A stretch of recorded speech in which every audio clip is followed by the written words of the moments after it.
I forgot about the fan, but then I remembered at the last second.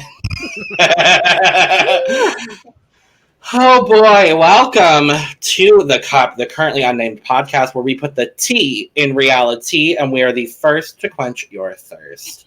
I'm Logan Murphy, and in the words of Eris Envy, I am a say something gay. It's my new intro. I'm trying it out just to see. Love it. I think we like it, yeah. I had a kombucha earlier because I was talking about other Drag Race. Shocker, there's so much Drag Race. But now we're just drinking water because I live in Arizona, and while it may be raining today, I'm still chronically dehydrated. Ugh. I'll go next. I am Audrey. All I want right now is a chocolate pretzel McFlurry, but Drag Race is first today, so we are here until I can go get that.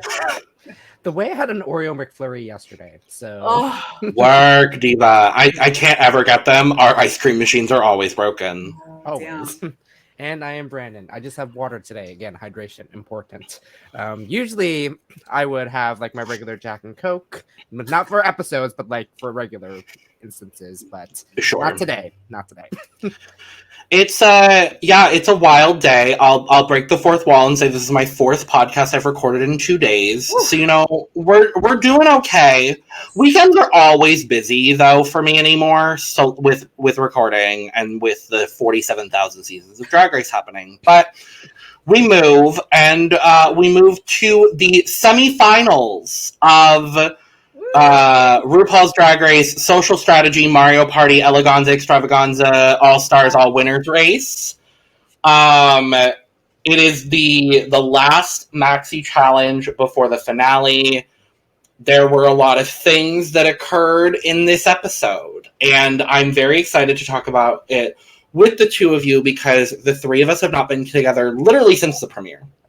Honestly. So, this is very, very lovely, but I don't remember the last episode either one of you were on. So, what have you thought of the season as a whole?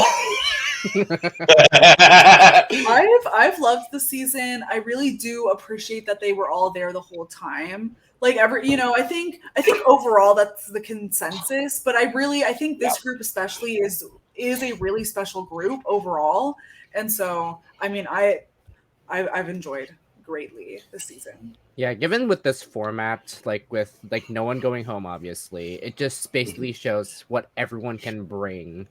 Let's just say, if there's one queen that really wanted to do one challenge, they can actually do that now. So yeah, right. And well, we definitely in the event of like Trinity, for example, with the roast, I think the fact that she knew that she wasn't going home, not to go back to an old episode. I think the fact that she please do home made her more relaxed to just be more. Totally. I mean, they all say that she's really funny, so more authentic to her personal humor than maybe what do they think? The pressure was off. So I think in instances it's helped them a lot too to be able to perform more naturally to who they are.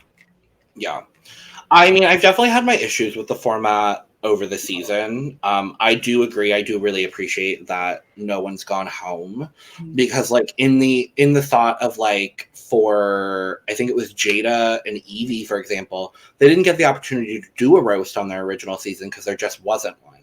Yeah. And so it was really nice to sort of see the whole gambit of challenges, but also integrating all of these new challenges in.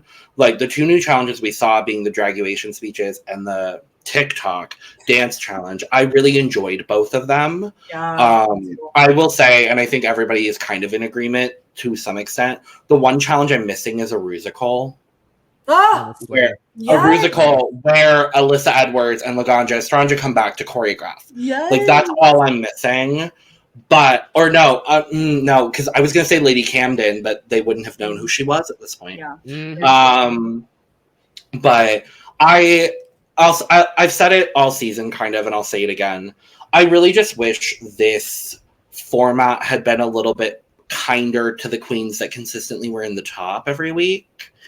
And I did pull the overall track record. So once we talk about the whole episode, I do have a slide talking that shows the track records of everybody. Because it's actually, because I went to go look it up just because I was curious of who placed in the top 4 the most over the season. it might surprise you both. Oh, I've kind of seen it, so we'll see. It wasn't the queen I was expecting, I'll just say. But yeah, so I just wish it had been a little bit more even, so that way, like, even the people that are like third or fourth best every week, we're still getting celebrated in some capacity. And then it makes it to where it's incredibly uneven going into this episode. We walk back into the workroom. Jinkx has won her 5th challenge and her 4th legendary legend star. Meanwhile, Shea, who has been very, very consistently good, is sitting there with 1 star and literally looks at the girls and is like, "Can I skip next week?" And I'm like, I don't want to have a great attitude though. No, because Shea Coulee, I think, is someone who just what was her entrance coming in like? Oh, I didn't know I needed an explanation. Like that literally is Shea Coulee. Like yeah. Oh, I didn't know I needed an introduction. Yeah, exactly. And so I think. I mean, I just love her so much. So I think overall, I think her energy towards the fact of being like, the math's not mathing with how she's been, appreciated this season. And I think for the card she's been dealt, she just is so fun to watch, I think. I agree. Mm-hmm. Yeah, Shea has always been my favorites, like, since season 9. So, seeing her here is just like, in this weird situation, only having 1 star, it's like... When I feel like she should have at least 2. Honestly. Yeah. I don't know if either one of you were on for the girl group challenge. I still, in my heart of hearts, believe Shea should have been in the top 2 for same. I think I was in that episode. I think you were. I think it was Brandon. Because it's always been like alternating. Like one of the 2 of you will be on, other than both of you. So I don't know what kind of things are happening between the 2 of you, but you both need to just like resolve these issues that you're having. Aunt has literally left the studio because she's so upset. No, I left for something completely separate. I know. I'm just giving you shit. What was happening? I was like, oh, not this. I was like, not this. Oh boy. I mean, we could talk a little bit about the roast, how we thought about the roast. I gave my thoughts, but I'm curious what y'all think. Usually the roast is like Snatch Game for me, and I hate it. Because I'm this way about like comedy shows too. Like I go in just like so concerned because you just like the bombing. I'm not here for it. Like it stresses me out because I'm like, that they're like, oh, like I know, that they know that they're not doing well. Let's get this roast to cooking. Yeah, so that was stressing me out, but this one was good. And Jaida, even though she didn't match the energy of others in that sense, she was able to at least be like, well, I'm bombing. What it is, so which was really good. Like it is rare to like let for people know that they're acknowledging their bombing. Yeah. But she like played it off so well to the point where it's just like it really didn't matter. Like because I still got a laugh out of it. So I still definitely think she was the worst of last week. Yeah, she still was technically the like definitely not the greatest, but she still like played off. Like it was a pretty strong roast compared to the last roast we saw. So I would have had a different top 2 personally. That's me. Same. Like I did watch the episode from last week. So. Who was it? Was Jinkx and who else? Trinity. Okay.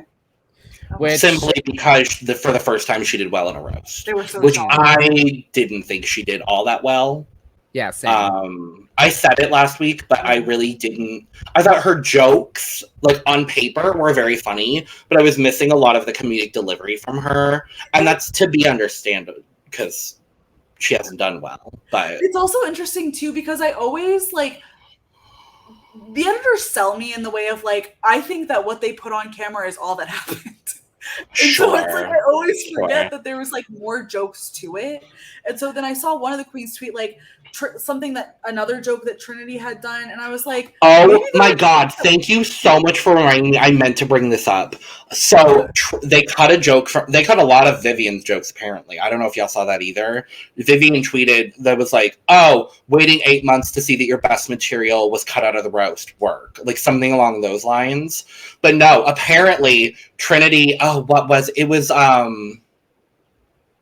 something about like being canceled more times than AJ and the Queen.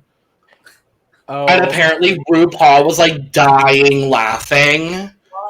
And like obviously they can't cut it because I think RuPaul still technically has a contract with Netflix. Yes.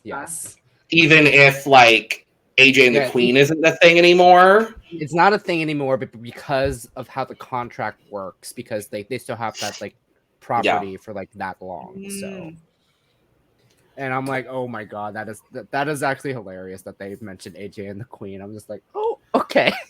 Yeah, apparently there was a lot because I think Viv even said it. By the time she got up to roast, they had been there for like an hour. Dang. And so like everybody's set was like 10 minutes or so. Dang, oh, wow. Which is, to be fair, which is how the when they did the haters roast, like that's how that operated. It was normally like 8 to 10 queens and it was like a 10-minute set. And so that's very typical for roasts. Yeah. I would pay good money to see the unedited version of this, honestly. Yes. I think it's probably like really funny. Yeah. For me, I think the top two would have been. I think I said it should have been Jinkx and Monet, and I think I stand by that. Mm-hmm. I agree. Maybe I actually really liked what Raja did as well. I was gonna say I liked Raja a lot last. Then again, for me, like my bias all season have been Jinkx and Raja. So I mean, kind of same. We'll talk about it more, but yeah. So we go into, or we see that the guest judge. I don't know if either of y'all know who Hannah Einbinder is, but I'm a big fan after this episode and the Untucked. Yeah, she seems like a fabulous white woman, and I like big fan. She's clearly a big fan of the show, which again, now that we've seen all of the guest judges that are happening, presumably, I don't think there's going to be one. I think it'll probably be Ross and Carson next week. Yeah. I assume, and Michelle, obviously. But seeing that for the all winners, they chose all like super fans of Drag Race to be guest judges. So like, nice. I do really, really appreciate that. I honestly did. Like, this was a good season for them to do that. Yeah. But so we go back into the workroom the next day. RuPaul comes in looking very good. I liked RuPaul's look. She looked like a woman, but not because she looked like a man. She looked good. Good. They're honestly very that energy.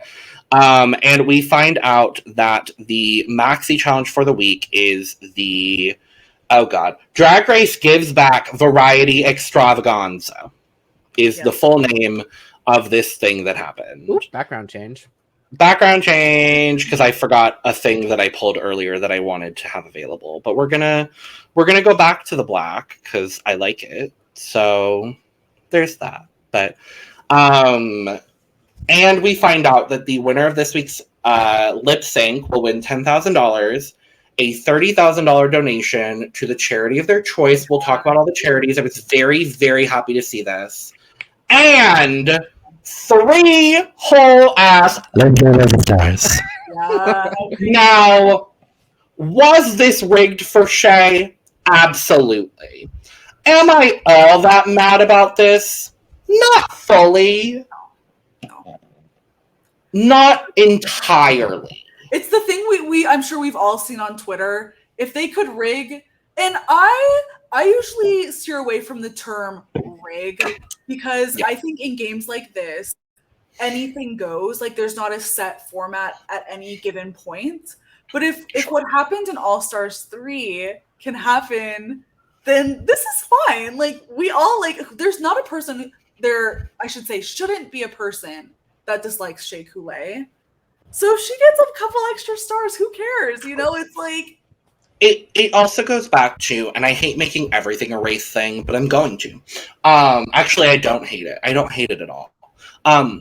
So if there's not... if there was controversy over it being rigged for Trixie, why are we only talking... Or if there's riggery in both situations, why are we only truly complaining about the riggery for Shea and not the riggery for Trixie? Mm-hmm. Exactly. I'm just saying, there is a difference between the two queens. And it is very evident. So why are we only upset about the riggery when it comes to Shea? And people were upset with the jury twist on All Stars 3.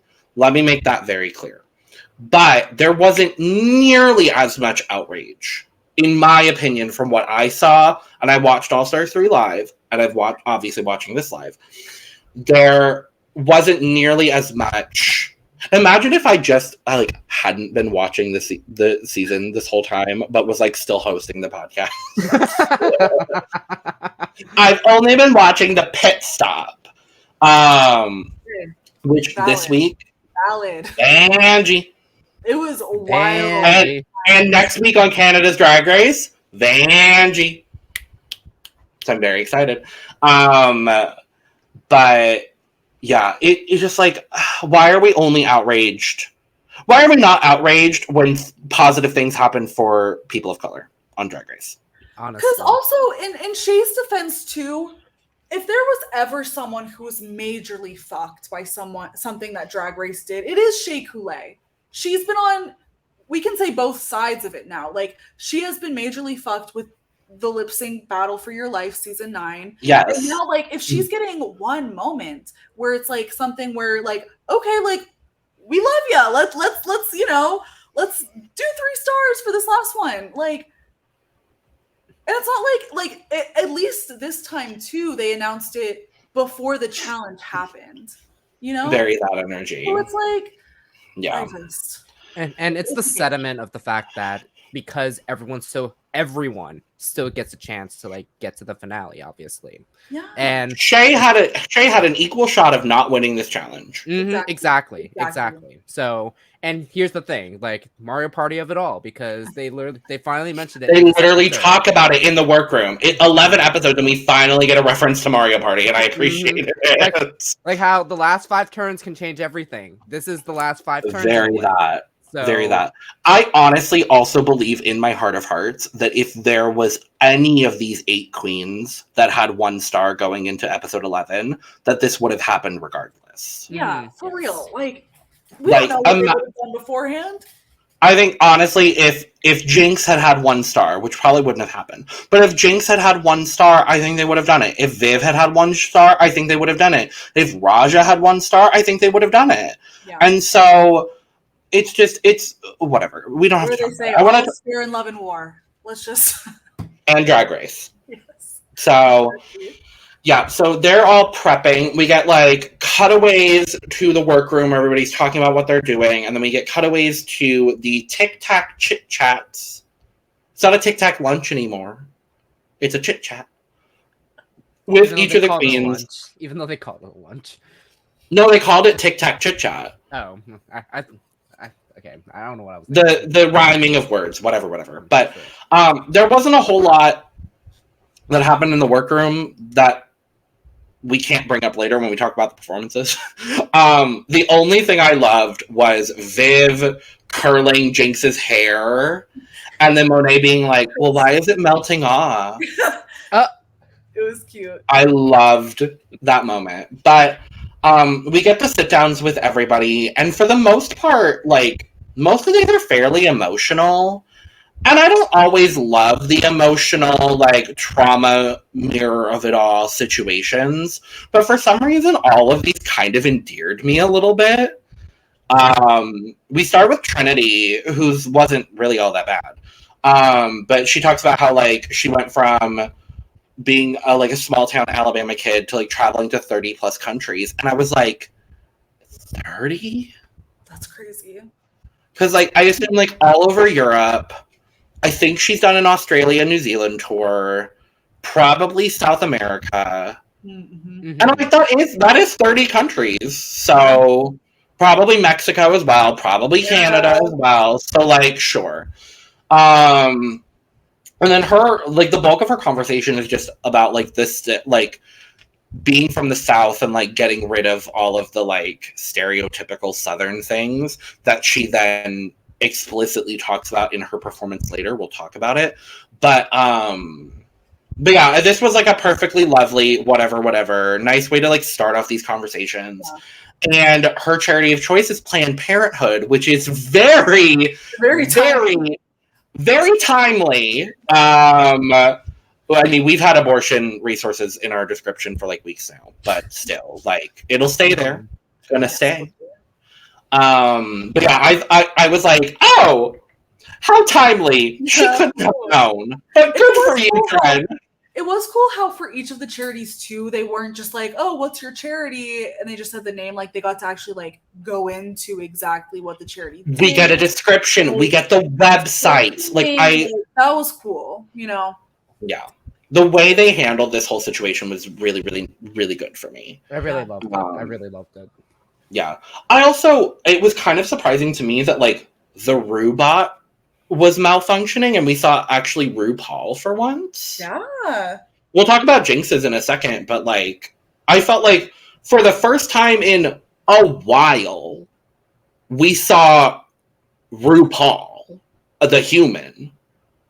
And it kind of endeared me. I was like, okay, RuPaul, you still exist under there. Good for you. Under all the fracking oil. But like good for you, girl. We get Viv is next, and she says that this is the longest time she spent in the US, and it shows. Fat joke, whatever. She talks about how, like, this time she was not good, in my opinion, but whatever. She talks about how, like, she feels like that she's held her own in this competition and, like, competing with people that she's looked up to for so long, like, being like still being in the conversation was something being that like a little reserved too, right? Like yeah, she was kind of concerned and nervous, which I guess makes sense, especially with like with US being such a, I mean the like being the franchise. Yeah, that makes sense, and they all tour together constantly, so yeah, new kid in school vibes for sure. Yeah, like I don't wish someone had been replaced on this cast, but like part of me is like, I wish there had been another international queen. Mm-hmm. So that way Viv wasn't the only one. My mind goes immediately to one Priyanka. Literally. But like if there was only going to be one Viv, sure. Or even like would have been such a beautiful addition. Could you imagine Priyanka and Raja on the same season of Drag Race? That would be fierce. Yeah. Like I would have, or even all winners too, though. Priyanka can come back. Please. And Bob and Willow. That would be, you know, we can just do it that way too. Honestly. Ketamine. I want ketamine. Yeah. Honestly. I want to see some of the Drag Race franchises where like English isn't the first language, but then again, like I don't know. Like, because I would love to see Carmen Farala, but I don't think her English is all that good. I think Envy Peru's English is pretty good. So like bring Envy's English is pretty good. So bring Vanessa. Why not? Like sure. Bring Electra Bionic so she can finally win a maxi challenge. Sure.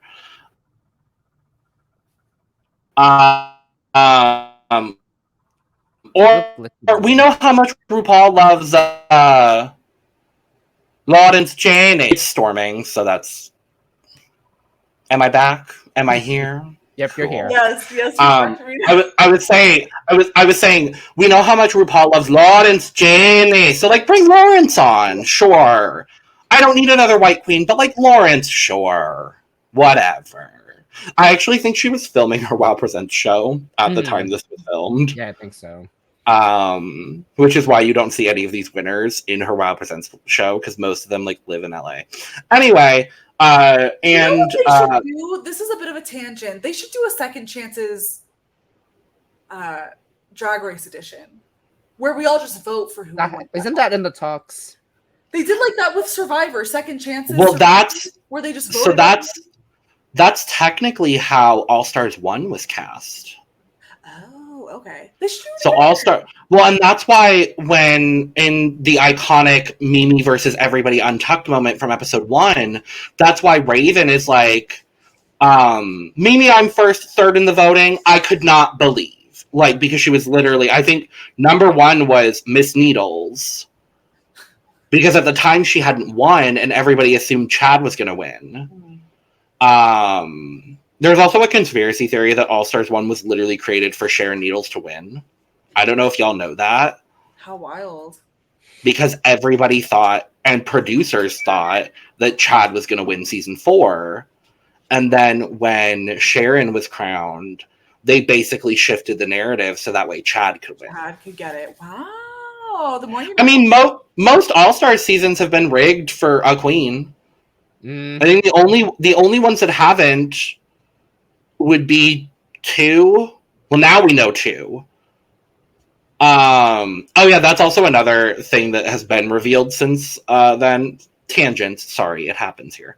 Alaska allegedly was pretty much told by producers that had she not had her breakdown moment in episode 9, she wouldn't have won.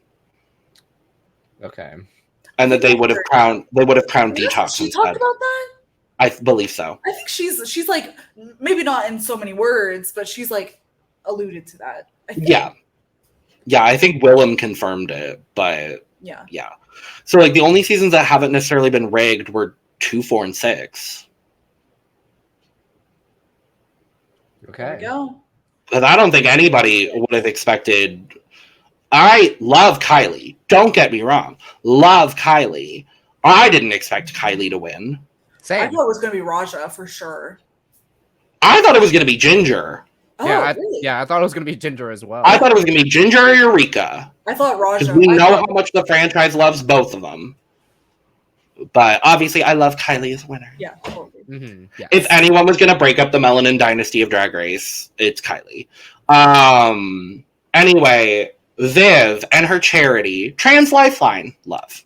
Yes. Great. Truly love. We go to Monet, and this was very, very telling. It was very telling who I think the top 2 are going to be. We'll talk about it later. I think regardless of how the lip sync Lollapalooza goes. Because Monet sits down and RuPaul's like, you're such a bright light in this world. Facts. And I'm like, facts are facts. I mean facts, but it says that there's like a comfort in her this time, and Monet talks about like being a lot more comfortable with the format, which I love. Like, I really think the non-elimination thing, I don't think they should do it for regular All-Stars, but if they do all winners again, which I think they will, I think we're going to get it for All-Stars 10. That's just my personal prediction. But she feels a lot more comfortable with this one. Her charity is Color of Change, which works for the breakdown of systemic racism across the U.S., which... great. Yeah. I actually worked for a hot moment for a very similar organization that worked specifically with people of color in incarceration systems. So this one like really tugged at my heartstrings specifically because I know that situation. So loved it. And then she asks RuPaul, she tells them that she's doing opera. And she's like, RuPaul, please, can you have the opera glasses from season 5? Yeah. And I was genuinely surprised that RuPaul remembered that moment. Yeah.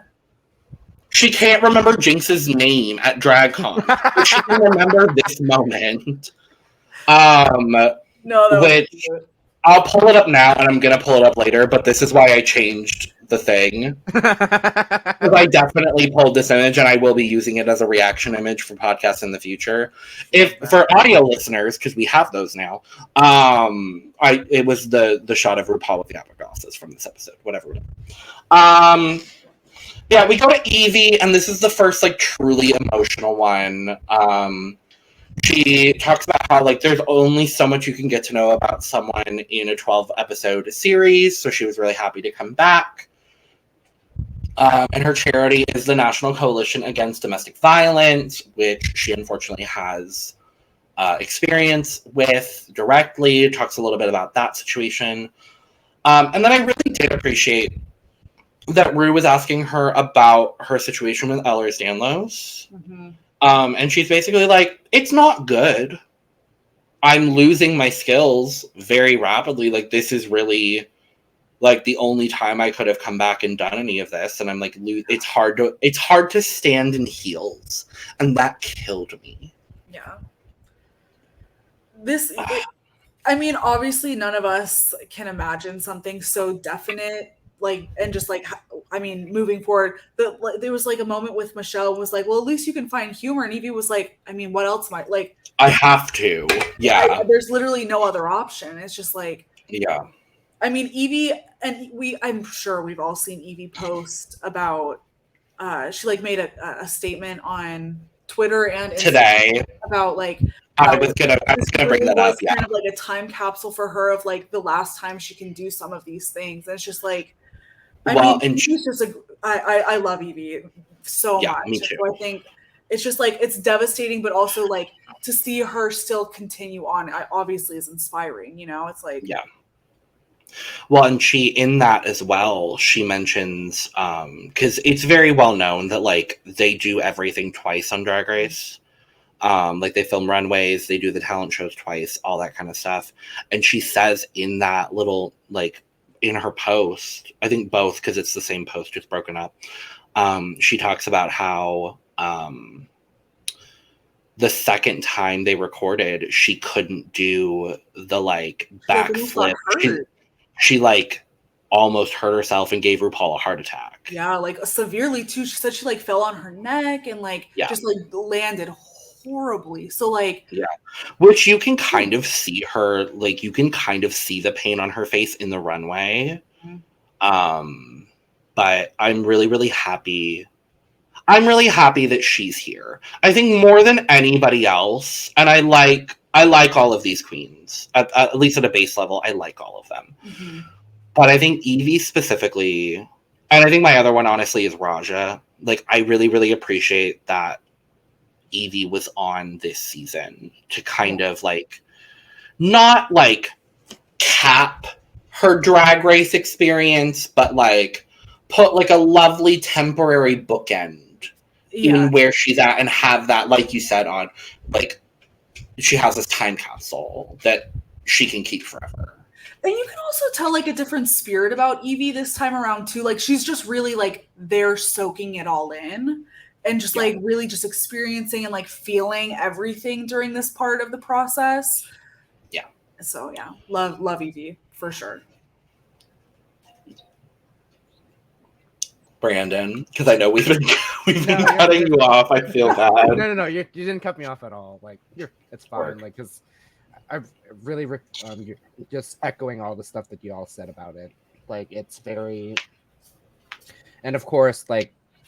We don't know how long, obviously, anyone has when it comes to all this. So it's like all we can do is just, I guess, appreciate what we have. So very that. But let's move to Shea. A more positive note before we go back into the. So we gotta lift it up real quick. We gotta lift it up real quick with Shea.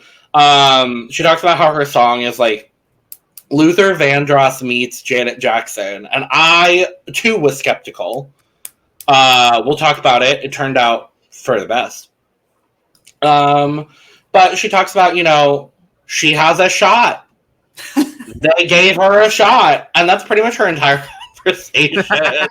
She's like, I was ready to cheer on all these girls tonight, and now I'm like, well, I could be in the top 4. Cool. And her charity is the Period Poverty Project. Again, the fact that all of these charities are either queer, trans, or like women focused just made me really, really happy. And especially like Shea's charity too, of being one that might not have been as well known as say Planned Parenthood or like some of the other ones. Like Shea's was I've heard of most of these, and Shea's was not one that I've heard of. Yeah, same. Awesome. Mm-hmm. But I love the work that they're doing. So if you can, go donate to all of these places, or whatever local charities are around you, if you can. And if you can't, support them in whatever means you can. All of them. But we go to Raja, and she starts by saying, and I remember this in a preseason interview, she talks about how she has the original Tic Tac from her season 3 Tic Tac lunch. Oh, wow. And it's like definitely not orange anymore, but she has it. And I do remember that from a preseason interview that she did, and I was like, really, girl? Really? I get it though, because like that's like a big moment, and like if you're gonna take something from Drag Race, sure, have it be a Tic Tac. But Raja talks about, you know, growing up in the church and like her struggles with religion and faith, but not ever letting that deter her from being herself. Her dad hadn't seen her do drag until like she won season 3, which was wild. They have a whole conversation about fucking their neighbors, which I have to say have done. So like justifiable. I'll say that. And then her charity is the National Center for Trans Equality. Also fabulous. Another great one. She talks specifically about how this meant a lot to her personally, because most of the drag that she learned has been from trans women, which I love that statement being said on Drag Race. Totally. Like the amount of growth that has happened for RuPaul and for RuPaul's Drag Race in 4 years. Really? Like since I want to say since season 9, but they blocked Peppermint from taking her estrogen while she was on the show. But really since like All Stars 4. Like, honestly, I hate to say it, but the doors Gia Gunn opened. Yeah. But also, let's acknowledge all of the fabulous trans women that came before her, a la Kylie Sonique Love, Monica Beverly Hills, Jiggly Caliente, Kenya Michaels, Peppermint. Like, we need to acknowledge all of these people as well. But Gia being the first to walk into the workroom, sure. Yeah. Mm-hmm. Well, I think technically Peppermint was, but that was it's a whole debacle, whatever. I'm going to say Peppermint because I like her better. Honestly, the Peppermint, like, technically she was the first, technically. Technically she was the first. Gia was the first on All Stars. There's that. But we go to Jinkx, and I knew a lot about these things because Jinkx is someone I follow and keep up in my regular, like, viewership of drag things. Mm-hmm. And so she talks about how she's been sober, and Michelle talks about how she's been sober for 2 years, and this is where we get RuPaul crying. Yeah. Because the sobriety is a very, very personal topic for Ru. Mm-hmm. She says, like, it will, at this point, it'll have been 22 years, almost 23, which is fantastic, and I love that. And she talks about how, like, she knew what challenges she was going to excel in, and in those challenges, she was going to put 100% in regardless, but sure. And, like, being a queen that is known for a very, very specific thing like Jinkx, I definitely do understand that perspective going in. Again, this goes back to, like, my critiques of the format and, like, wishing that, like, things were a little bit more balanced, but whatever. And her charity is the Black Visions Collective. Love it. Love. This season made me want to do the Jinkx and Dela Christmas tour. Me and my sisters are like, yes, let's get tickets. Yeah. Have you watched the special on Hulu? I have not. Oh, it's really good. I highly recommend it. Yeah, it's highly hilarious. recommend. It's really good. Yeah, I went to the Jinkx and Dela tour last year. Okay. We'll see if I can go again this year. Tickets are selling out, though, because it's at the same place, so we'll see. Yeah. And then we get Jaida. Oh, love. And she talks about, you know, being really excited to come back because she can get rid of her fear of, like, perfection, and that she's learned so much about herself, and that she doesn't have to be one specific kind of queen. I loved all of this. I think, like I was saying with Yvie and then also with Jaida, there was just, like, a different energy, and I think the two of them specifically coming into this, like, you could just tell that, like, while they were both doing, like, amazing each challenge, they also were just, like, I don't know, there was just, like, a pureness about both of them and their enjoyment of the process this time around that was just, like, very heartwarming for me. I would say as well, I think if I'm going to put like a third person in that category, honestly, I would put Raja. Yeah.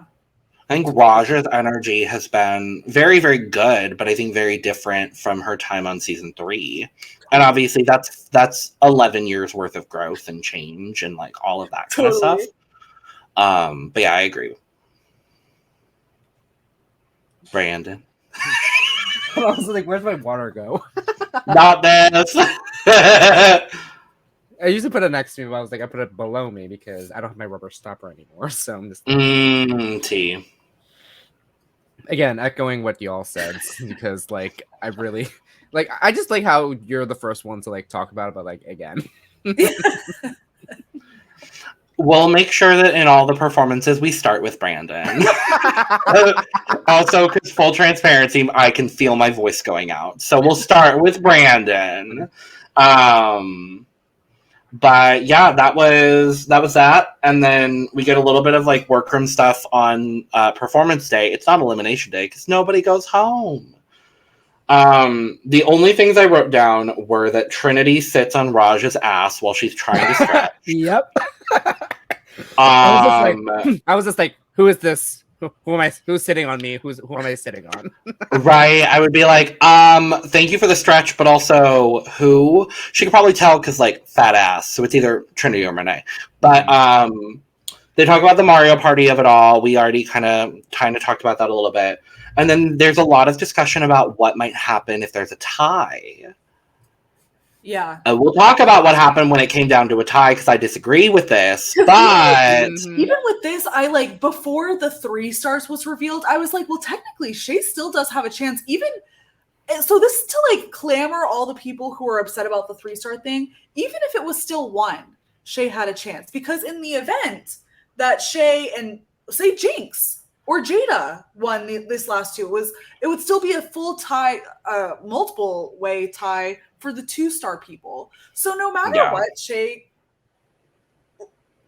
whatever people have against the 3-star thing, like it could have happened either way. Again, go ahead, Brandon. Yeah, again, like earlier when I said it still gave everyone a chance to finally get to the finale. Because like even before the whole 3 stars revealed, like Ru even said that in last week's episode. Everyone still has a shot to get to earn legendary legend stars because no one got blocked, and the fact that was the case, so it's just like, yeah, because literally had Jaida, Trinity, or Jinkx and Shea won the challenge. It's 3 people at the top. Everybody else has 2. Yeah. Jinkx decides. Does she pick Shea? I don't know. I don't think so. I don't know. I just genuinely I have no idea who I honestly think Jinkx either picks Raja or because of their rivalry, Jinkx picks Vivienne.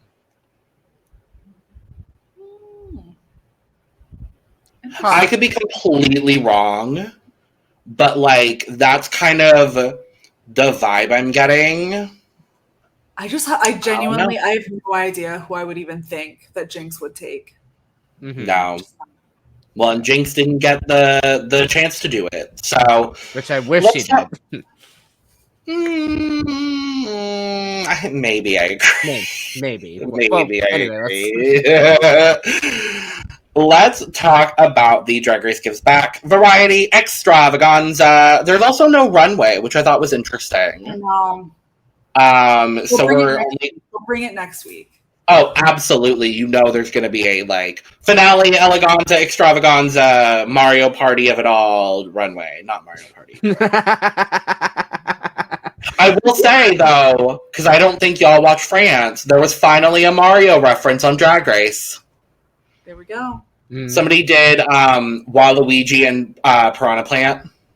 Oh yeah, I saw that. I saw that runway. I saw it. We love La Brioche. We love. Speaking of, go check out our coverage of Drag Race France. It's pretty good. It's very French. So we're going to talk about the performances and the looks with the performances because that's what they wore. So I had to include the judges this week because this is one of my favorite RuPaul looks of all time. Yeah, stunning. Yes. And I think this is also one of my favorite Michelle looks. And Carson Michelle saw Jaida's look from a few weeks ago and was like, "Let me do a little." Said, let me do the little pigtail moment. Mm-hmm. Carson looks gay, so he did his job. Hannah Einbender. Yeah, Mm-hmm. cool outfit. I don't know her, but I want to now. She's in what, Hacks? Hacks is the show. I had never heard of it. Same. I've heard of it, but I've never seen. She seems fabulous. I love her asymmetrical bowl cut. Let's start with Miss Trinity singing or lip syncing to an original song. I think it's called Southern Hospitality, but I honestly don't know. Brandon, what do you think about First, this? I want to say the face of the screen grab you took of this. Yeah, it was intentional. It was intentional. This was cute, but again, like when it came to like what she did, I was just like, all right, this was fine for me, but it wasn't like more so like my favorite of this. But and then with the very end with the sweet tea bath, I'm just like, okay, creative, but I just think about how sticky that was going to be afterward. Yes, literally. Yeah, it was fine. It was good. It's definitely something that if you were to go see a show or something, like this would be really cool to watch. But I just think that some others obviously really brought it in like a special way that, she was good. But I think she was good. I think for me, honestly, if I had to rank them, she would be 8th. But I do still think she did really well. No, that's the thing. Is like it's a good song. I liked the beat was really good, definitely. But I think it's very on brand, and like you could tell. And we'll talk about them as we move through. But you could tell that all of these queens definitely thought episode 1 was going to be the variety show and planned accordingly. Oh yeah. Which I don't hate because that's typically how I do it. But yeah, I thought this was good. We've just seen this exact kind of thing from Trinity before in a talent show, and that's just like the thing that kind of threw me off. But I think the song is fine. I think she looks good, minus this photo. But I did pull it very strategically. And like the look is fine. She looks like Trinity, and her ass looked good. And you know what? Sure, girl. I do like these boots actually. So yeah, the boots are cute. Yeah. If we wanna like rank the look, I don't think either of y'all have been here for the new ranking system. I have. Brandon has. Odd, I don't know if you have, but like we know 50% full. Yeah, like the half full, overflowing, all that kind of business. Yeah. Since this is her look for the week, I would say my cup is at like an 80% for the look. Mine's at 70. It's like a Pepsi for me compared to Diet Coke. Like it's good, but it satisfies what I need for it to be. So I guess where's that 70? It's like sure. It can be whatever you want it to be, honey. Still good. Definitely has its moment where it tastes amazing, but cherry Pepsi for me personally outsells cherry Coke. Yes. I know that's a controversial opinion, but that's where I'm at. Whatever. It's the only Pepsi I'll drink because I am if I have to pick, it's a Coke. But yeah. Okay. Let's talk about Yvie doing her original song, which I also didn't get the title of. But I don't think they really gave titles for their songs. Well, some of them posted the titles on social media, and so that's why, and some of them were very, very obvious, given the chorus of the song. Mm-hmm. Yeah. I loved the fake out at the start. Yeah. Yes. Mm-hmm. Yeah. When she came out of the box, I was just like, okay, work. Okay, yeah, Yvie's was a lot of fun. Mm-hmm. Yeah. No, because and when Monet commented on the dancer, who is this person? Right. I was just like, can't see the face, but that body though. If the body looks right, sure. Why not? I love her outfit. I like Yvie's a lot. The color blocking of the whole outfit was just so cool for me. This pink and white like look really, really good on Yvie. Yeah. My cup is at like 95 for the look. I think it's really, really good. Yeah, I agree. 95. This is, yeah, I'm like around 90, 95. So Loves it. Let's talk about the Essence of Hall, Jaida Essence Hall, lip syncing as well to her original song. Look over there. Jaida just look so over good. there. This look is so good. Yeah, this was one of my favorites. Yeah. Yeah. Jaida was just very like, I mean, just perfect sounds like so blasé of a word to use, but she really was. I feel like she just like she danced so well. Her song was really cool. Her outfit was amazing. So I mean, if I give her a score, I guess I'll give her 100. Like I mean, she didn't miss, you know. Yeah, I really liked it.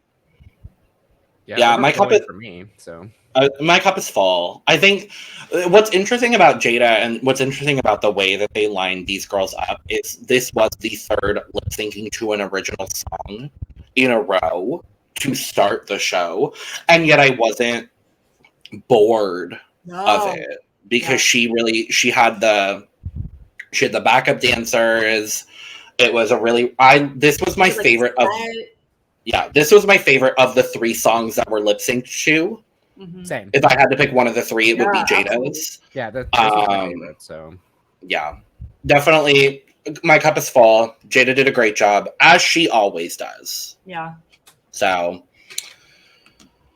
let's move to Miss Jinkx Monsoon. Again, another strategic photo.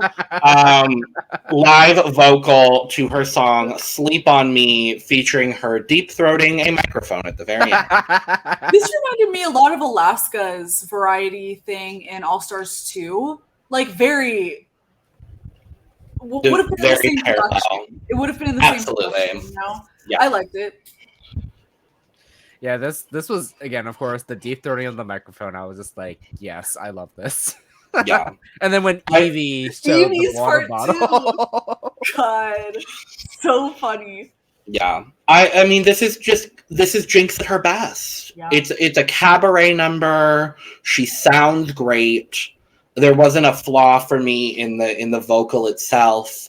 She did get a little bit of a step up compared to the past 3 performers, though, I will be honest, because of the live vocal specifically. That part. They're all just so, like, I mean, I don't mean this condescending. They're all just so professional. Like they're just all so good. Which not to sound condescending. I'm sure that does, but it's just like it never ceases to amaze me, like just how good they all are. Like they're just all so.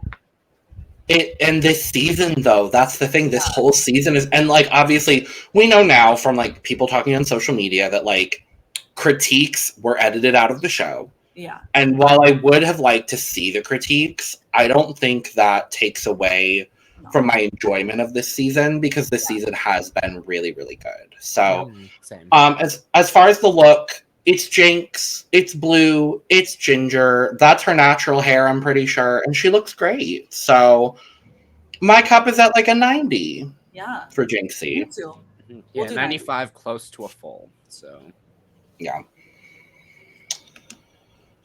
Shea Coulee singing her original song Round and Round. She's just so comfortable on the stage where like the confidence can just exude at such a high level. Like she's just so aware that she is so good, which I think reads, of course, obviously very well for moments like this. It's just like, damn, literal perfection. That's my thought. Yeah, like I can, like, she can tell, like, just from the start of this, she like exuded everything that I'm like I'm ready for this performance, and I'm just like, and of course she delivered, like, and the fact that, of course, the Luther Vandross with Janet Jackson, like, that was there, just stunning. It worked. It did. The music that Shea has put out since season 9 has been just some of the best. Like, I remember specifically her song Cocky. I still listen to that. Yeah. Regularly. What's this? Collide? That's like my Collide is so good. Right? Anytime we're in the car, she's like, "Where's Shea Coulee?" And I was like, "It's in the shop." Where is she? Where is she? Well,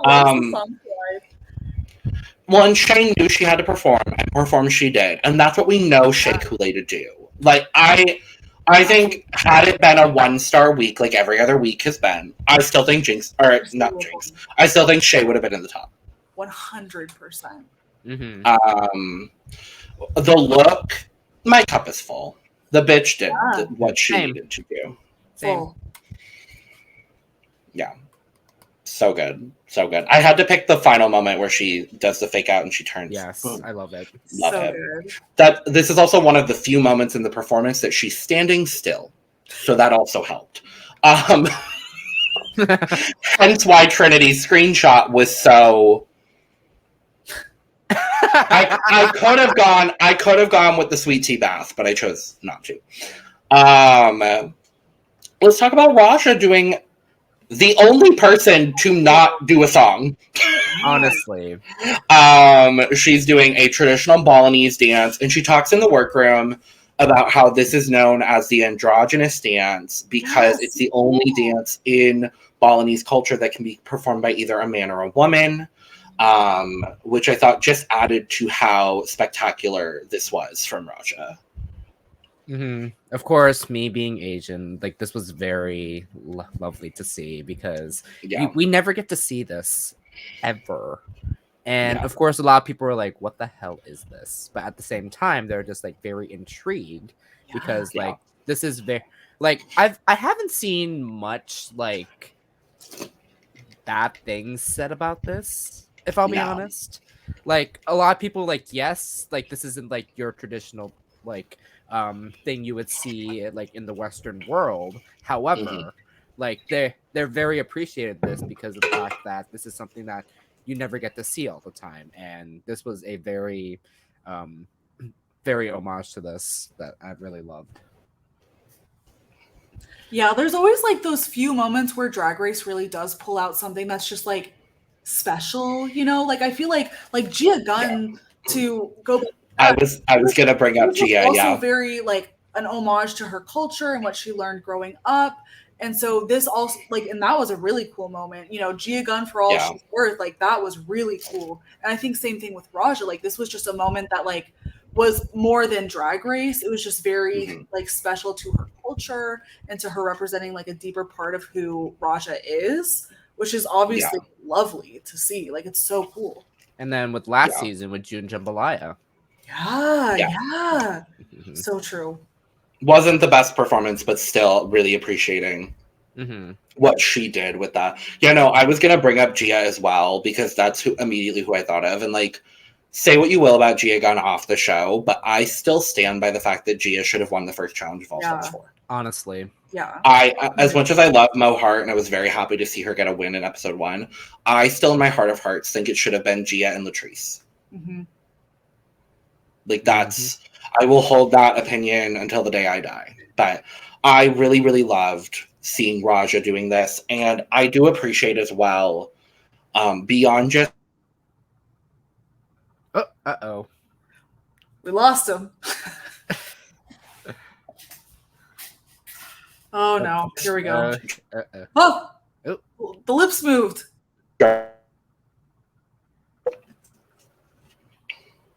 You're back. I'm here. Great. Cool. I'm pretty sure my Wi-Fi just went out, so I'm on. Well, here we go again. Well, in the lieu of Logan coming... Okay, Logan's back. Hi. I'm like, I can't ad-lib. I don't know how to do that. Oh my god. I hate everything. You're back. Great. I will join on my phone if I have to. Like, that's... Anyway, like I was trying to say before my internet tried to sabotage me, we're probably going to have to finish this one pretty quickly. But looking at Drag Race internationally, that's that's what I love about International Drag Race and how the franchise has spread, really showing off Thai culture. This week, our Canada Drag Race episode will be up at this point, so go check that out. But one of the contestants on there is from India, and so her runway for this week, the category was like Goddesses of the Ancient World, and her runway was specific to an Indian deity. And so seeing those kinds of things on when you wouldn't necessarily see that on television otherwise, that's why I love drag. Like, that's why I love drag, and I love Drag Race. Like, being able to show off so many different cultures that, like, I haven't even been able to experience, and getting to experience it is truly, like, a blessing in that regard. But, yeah, love what Raja did. My roundabout way of saying, love Raja. Let's go to the penultimate performance. Viv, live vocals, singing her song Bitch on Heels, written by Diane Warren, who is an EGOT. Oh.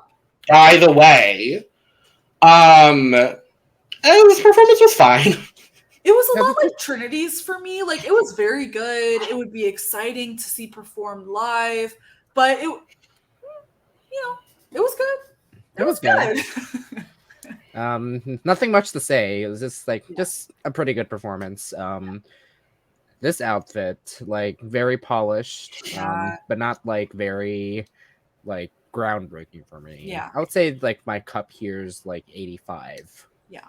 Oh, and we didn't do ratings for Raja. Oh, Raja, cup overflowing. Yep, same. For Raja. Period. Overflowed. For Viv, I mean, it's a bodysuit and a black thigh-high boot. 70. Yeah. Yeah, 80, 85. It passed the assignment. It was great. Valid. She did a serviceable job. Yeah, absolutely. Monet motherfucking X Change. Go ahead. I mean, this again is just something where, like, a lot of times we can look at Drag Race and be like, oh, they're so funny, they're so kooky. This was art. This was literal art on the stage. I was like, not to say, I mean, everyone's drag is art for sure, but like, this was just amazing. And like Monet was saying throughout, it was like, no one has performed opera on the main stage before. And so it again brought a whole new element to Drag Race. And just like the redemption that Monet is having in this moment. Because she says, there's a lot of times where you'll hear her say on the podcast or just anywhere where like her All Stars 4 performance is like the most embarrassing part of her career, like in total. And so then to have this moment where she just literally hits it out of the park, and it's just like brings the house down, it's like, it was so good. And just so like, I don't know. I loved this. Yeah, this is one of the best performances I've seen in a while. And let me just say, as a former music student, Monet mentions that she was a music performance major, and she has a degree in operatic singing. Mm-hmm, yeah, and we never get to see like someone with a music degree show this off like this. Really quick, I know Thorgy is a violinist, cellist. Violinist, yeah. Did she ever major in music? I forgot if she did. I believe she has a degree in violin performance. I could be wrong, but I believe she has a degree. Mm-hmm, yeah, like this is like one of the few moments we get to see like an actual like the arts being like classically trained. Mm-hmm. Yeah. And this was like, again, I really like glad to see like this because I did music. Well, I didn't like major in music, but like doing marching band, this like was the one thing I really appreciate seeing. And of course, no one gives performing arts the light of day nowadays, which I hate. Yeah, agreed. And I'm like, please bring this back for me. Like, just please bring this back for me. Yeah. I think another part of the reason why I love drag is because I was a performing arts kid, literally my entire childhood. And so like I've talked openly about it. There will be drag from me coming shortly. I don't know how long shortly is, but it'll happen eventually. But in that regard, just seeing Monet get that redemption for herself from that All Stars 4 performance is truly one of the best things ever. I will also point out that Monet actually had a first on this episode. She is the first live singing performance to win an All Stars variety show. Oh, there we go. You could tell too when Monet was performing, she was like, hell yeah, I'm killing this. Like, this is She was like, this is my thing. She was like, yeah. I had to look that up because I was really curious. But yeah, she is the first live vocal performance to win. There we go.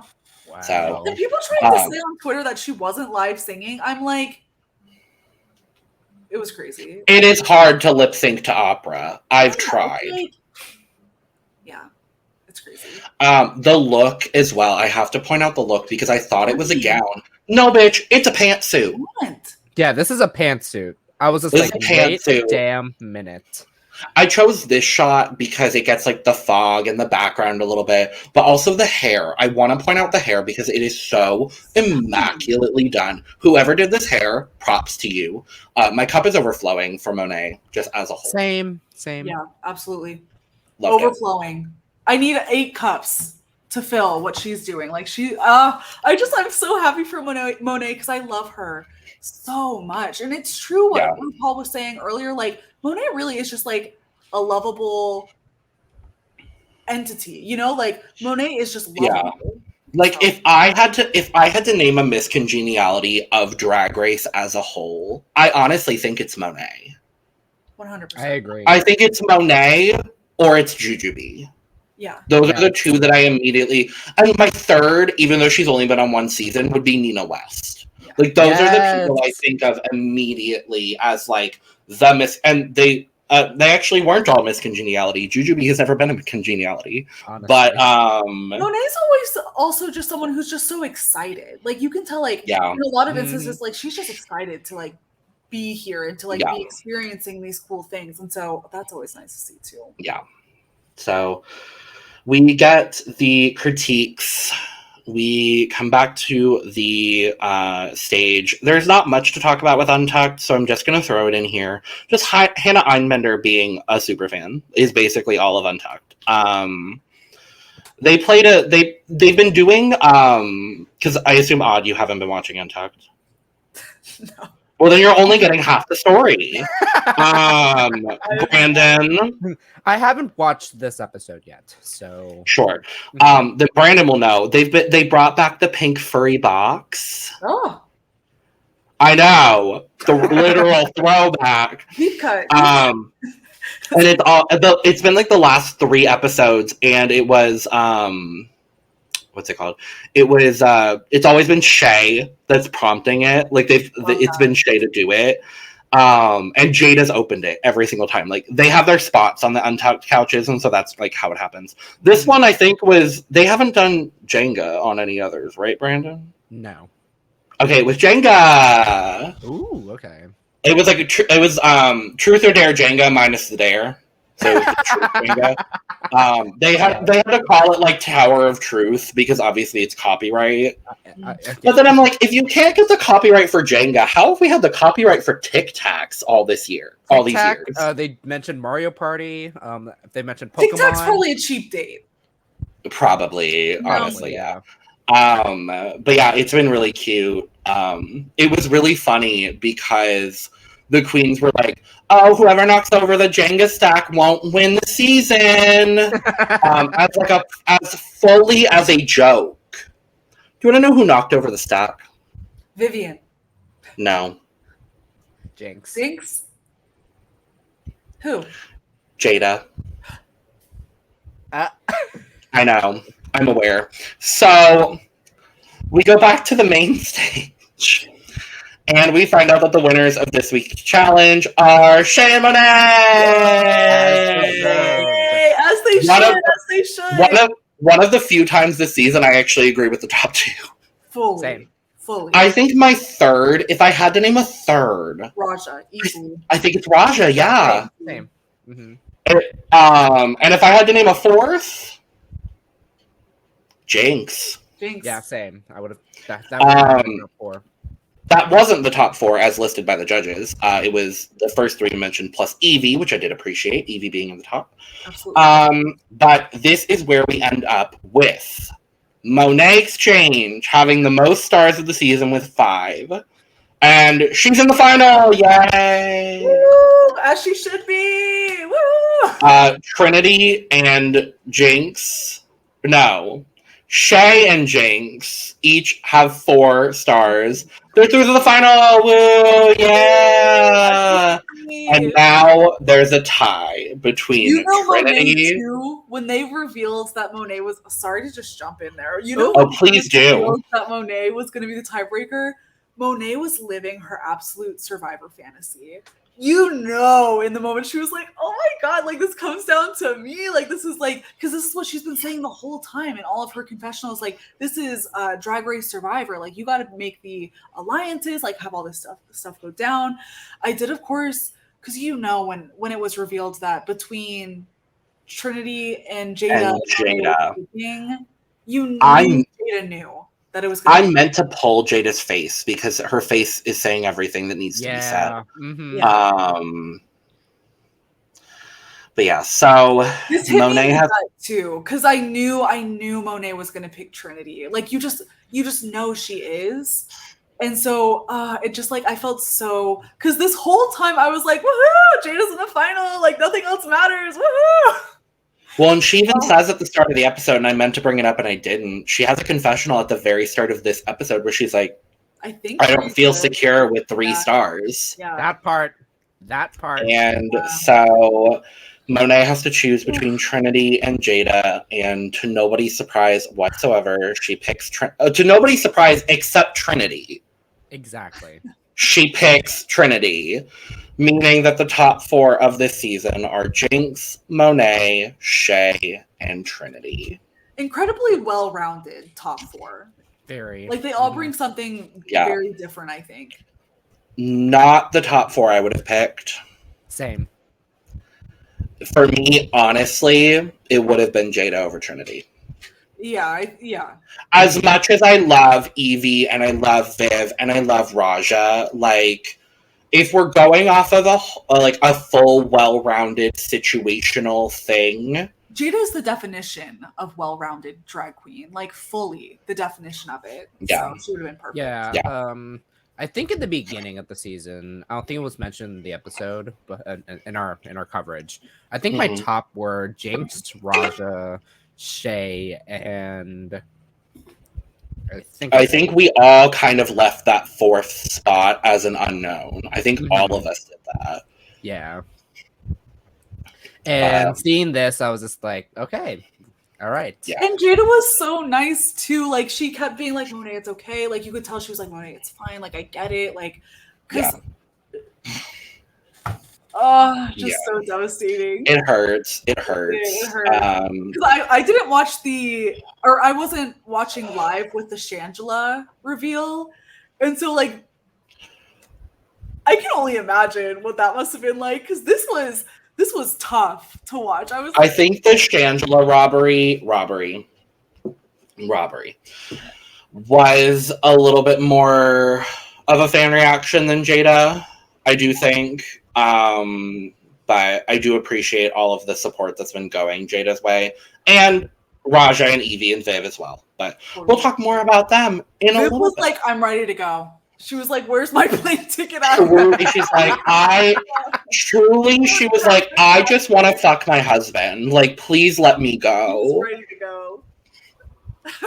Because she's probably been quarantined more than everybody else has because of the international travel. Yeah. So, let's talk about the lip sync before we talk about overall track records. I did pull that as well because I want to talk about it very briefly. Now, one of my favorite moments in a lip sync ever is when they both like lay down onto the ground. I'm like, Shea's awareness of this in this moment was great. So they lip sync to Supernova by Kylie Minogue. The second time they really said, we're gonna buy the rights to the song, we're gonna use it multiple times.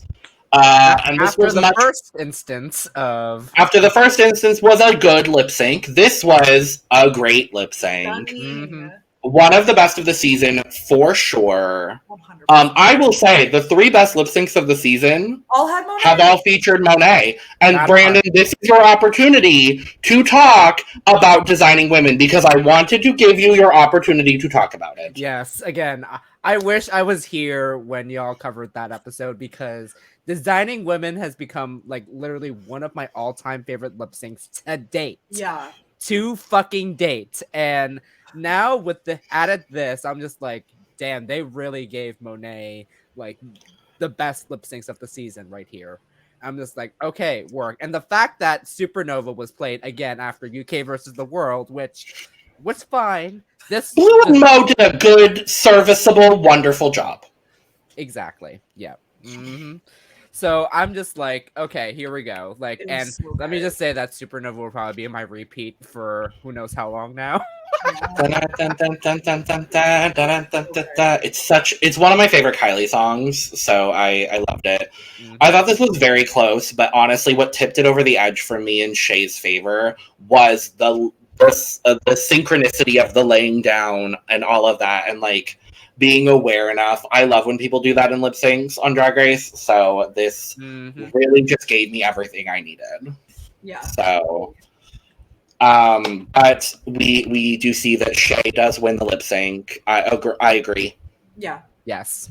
If they weren't going to do a double win, Shea was going to be the one for me. Yeah. So we get a $30,000 donation to the Period Poverty Project, which is just fantastic. And because VH1 seemingly just has infinite money at this point, or VH1 and Paramount Plus seemingly have infinite money, all of the queens receive $10,000 for their charities, which I thought was just so perfect. Really cool. Yes. And we obviously know that the top 4 queens are going to be competing in the Lip Sync Lollapalooza for the crown next week. But the 4 queens that did not qualify for the finale will also be competing in their own Lip Sync Lollapalooza to be crowned the queen of She Done Already, Done Had Hers. This was good. I say it like Rock'em Sakura does every single time, because she has the single funniest honestly saying of that. She Done Already Done Had Herses. I love this for $50,000 as well. There's literally $250,000 about to be given out on the next episode of Drag Race. Like the entire gag of that $50,000 when it was like $49,000, and Michelle was like, "All right, I'm in." those are the cute little quips and gags that I love about Drag Race. Yeah. I have to be honest. Like it was cute, but that's the episode. Who's gonna win each thing? I think my overall winner pick, based on the format of the finale, Monet X Change. Monet X Change.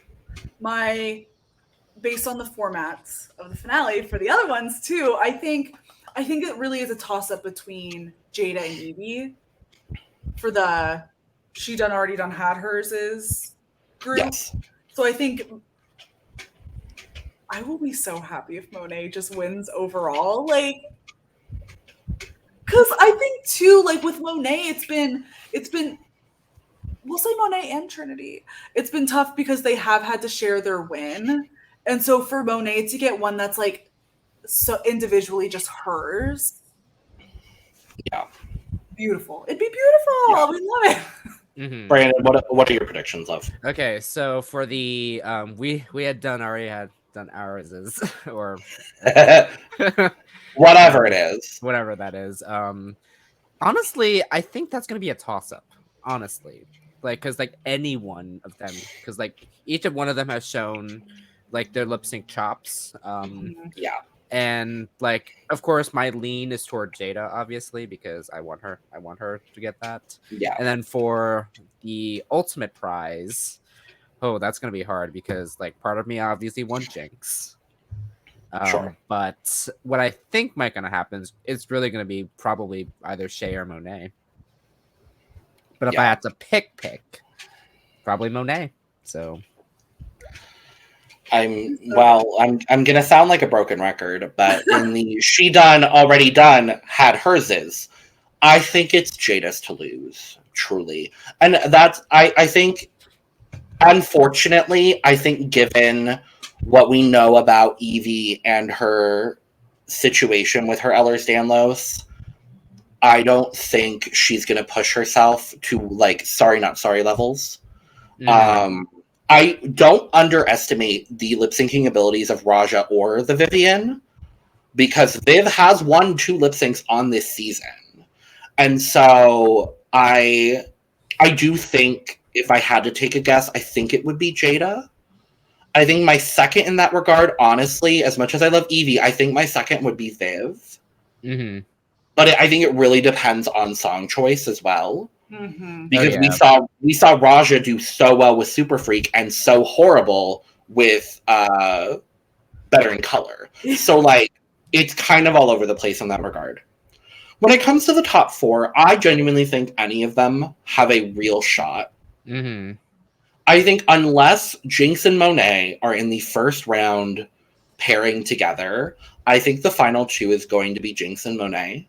I think the choices for winners of those the first round lip syncs for the crown, I think may not depend as much on the lip sync and more on the track record. I'm going to be honest.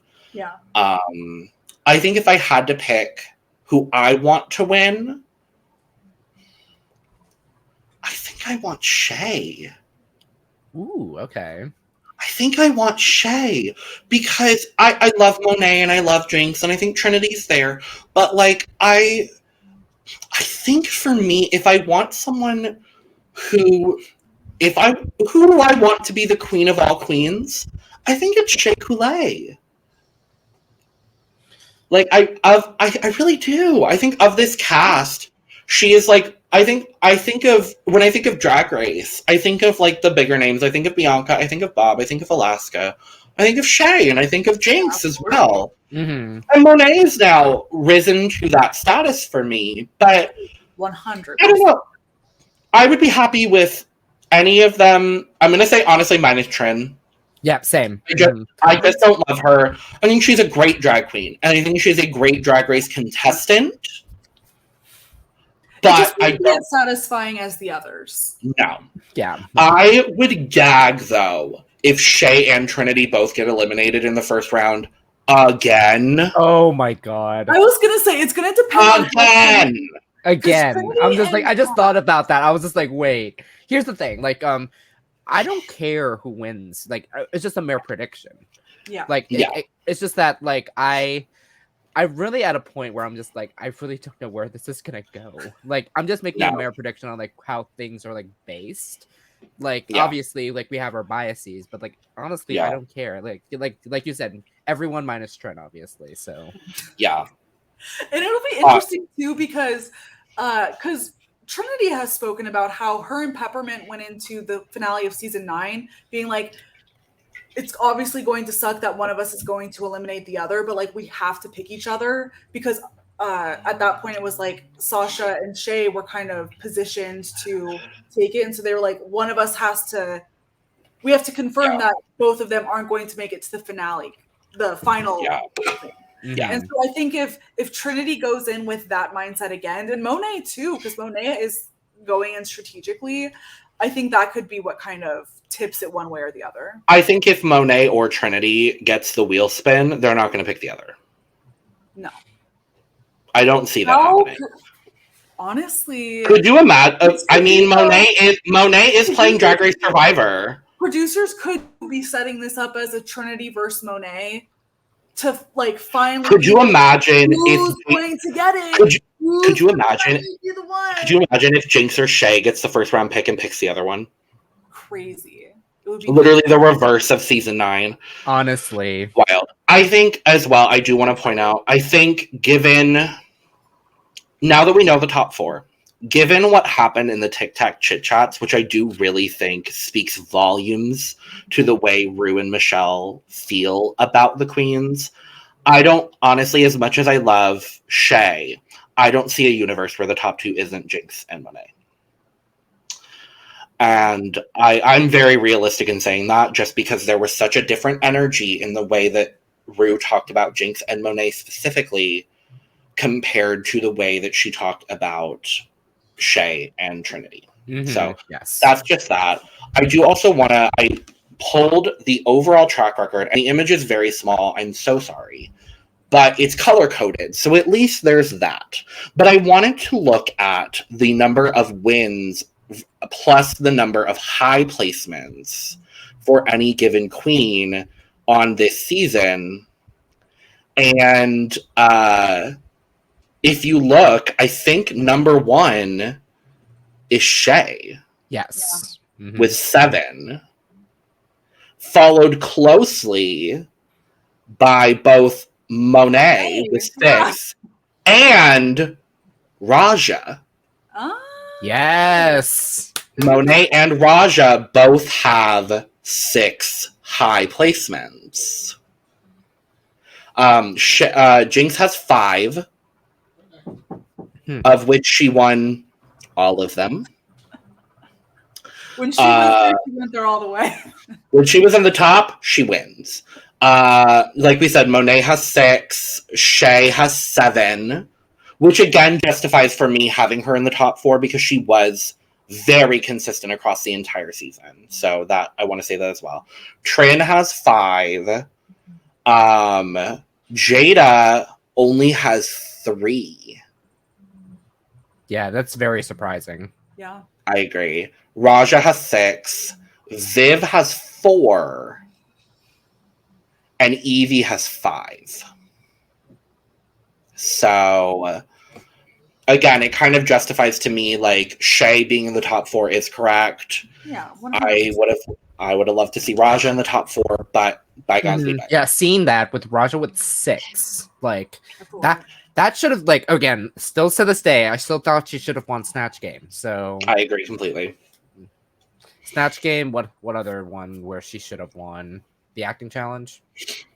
She did win that one, I think. She at least won one acting challenge. Raja won the acting challenge. Her wins were Draguation and the acting challenge. Okay. But yeah, so that's that. We did it, and we'll be back next week to finally crown the queen of all queens. So, as always, thank you both for joining me and talking about Drag Race, because it is a love of mine. But I'm going to be honest, I'm really fucking tired. So I'm going to go not talk for the rest of the day. Subscribe, like, and share on your way out. Make sure to follow these beautiful humans over here. And cheers to Jaida Essence Hall. Cheers to Jaida. Here. And Raja, and Yvie, and Viv. Yeah, cheers to the cast. They all did amazing. We're gonna do great options. We're doing a fan cheers because it's what I have in my hand. So yeah, I meant that I was the one doing it, but y'all could do it too. That's cool. Yeah, my fan is nowhere near my desk, so valid. Vodka.